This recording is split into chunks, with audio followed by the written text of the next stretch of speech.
নিন, তনুশ্রী তো সই করে আপনার জয় শিলমোহর দিয়েই দিয়েছে। কিন্তু ধরুন, সেলিব্রেট করুন এবার আপনাদের পিতৃতান্ত্রিকতার জয়।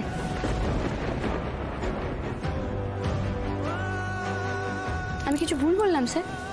আমি বলছি আনন্দী কেন করছেন, মানে এগুলো কি দরকার করার? বুঝতে পারছেন না? অবশ্য ভালো, জানেন তো, যত কম বুঝবেন তত শান্তি বজায় থাকবে। কি সুন্দর বলুন তো, মানবিকতার গলা টিপে এবার লাহিড়ী বাড়িতে একটার পর একটা উৎসব শুরু হবে। সেই তো, আর আপনারা সেই উৎসবের চোখ এতটাই ঝলসে গেল যে আপনি মুড়ি মিছরির তফাৎটাই ভুলে গেলেন। খুব ভালো, এই আপনার বিচক্ষণতা।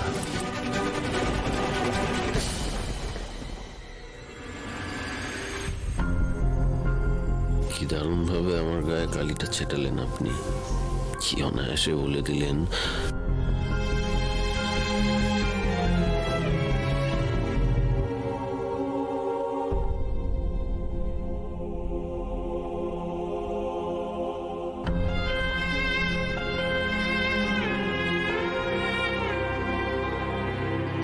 ঠাম্মি।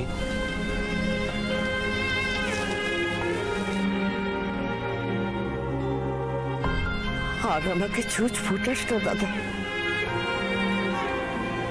ওষুধ আমি খাবো না।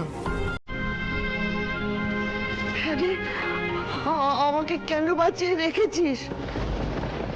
এই এই অনাসৃষ্টি দেখবো বলে? দিদি ভাই যখন আমার চোখের সামনে এসে দাঁড়ায়, আমি চোরের মতো চোখ বন্ধ করে চুপটি করে বসে থাকি, ওর মুখের দিকে তাকাতে পারি না।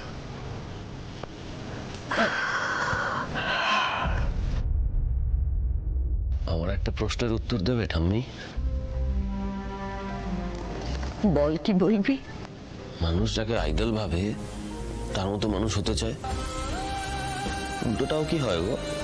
মানে মানুষ যাকে ঘৃণা করে তার মতো হয়ে যায়।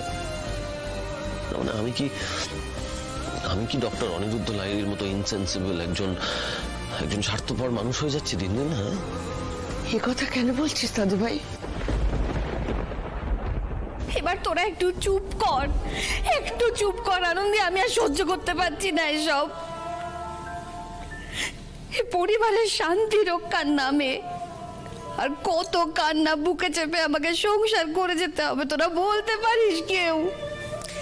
স্ত্রীর কর্তব্য তো স্বামীকে সংসারে বেঁধে রাখা, তাই না দিদি? হ্যাঁ, এটা তোর কেন মনে হলো দাদু ভাই? তুমি ভাবো ঠাম্মি, আজকে অনিন্দ যে কাজটা করলো, সেই এই কাজ, একটা কাজের জন্য গোটা লাহিড়ী পরিবারের যত ছেলে আছে তাদের সঙ্গে সঙ্গে আনন্দী আমাকেও কাঠগড়ায় দাঁড় করিয়ে দিল, বলো? হ্যাঁ, অথচ আমি কিন্তু মাকে নিয়ে মেরিনেস্টে গেছিলাম। আমি তোমাদের সঙ্গে আমি সবসময় আছি, এটা কেউ না জানুক, তুমি জানো। আমি কখনো তোমাদের ছাড়া কিছু ভাবিনি ঠাম্মি। তাহলে ও কেন এটা বুঝতে পারছে না বলো তো? কষ্ট পাচ্ছিস দাদা? কি জানি, আমি জানি না আমি কষ্ট পাচ্ছি না কি। আমি তো শুধু ভেবেছিলাম যে আমি মাকে এই প্রশ্নটা করব, কিন্তু এই প্রথমবার, জানো তো, এই প্রথমবার আমি মাকে কোনো প্রশ্ন করতে যাওয়ার আগেই থমকে গেলাম।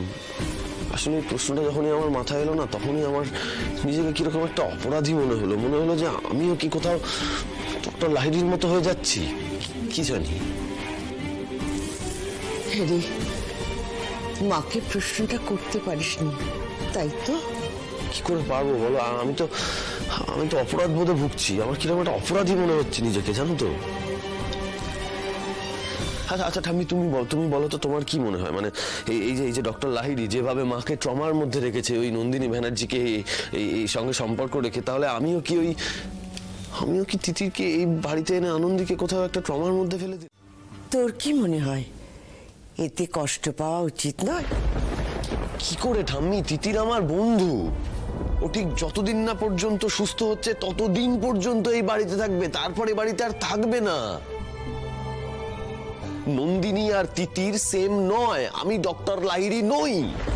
দাদু ভাই, মেয়েদের কথার পেছনে না ছুটে কেন কথাগুলো বললো সেটা বোঝার চেষ্টা কর। আমার নাতবো কড়া করে কেন কথাগুলো বলেছে জানিস? সে তোকে ভালোবাসে বলে। আনন্দী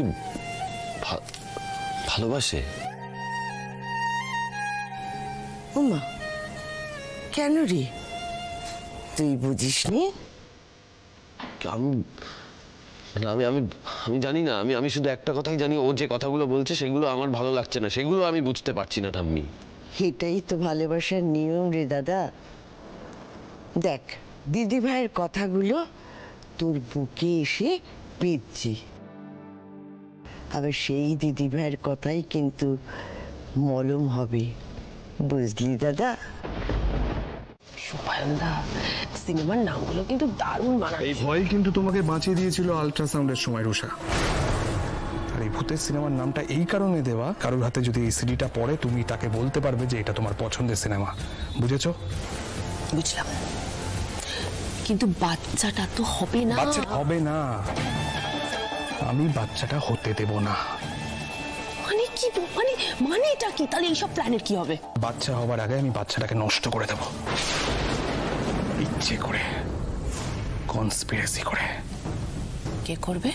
কেন? যে বাজ পাখির চোখ নিয়ে তোমার দিকে সর্বক্ষণ তাকিয়ে থাকে, সেই আনন্দী। আরে তুমি কি বলছো? এটা কি করে পসিবল? লাহিড়ি বাড়ির সিঁড়ি দিয়ে তুমি নামার সময় হোঁচট খেয়ে পড়ে যাবে, আর বাচ্চাটা নষ্ট হয়ে যাবে, আর সেই দোষটা গিয়ে পড়বে ওই আনন্দীর ওপর।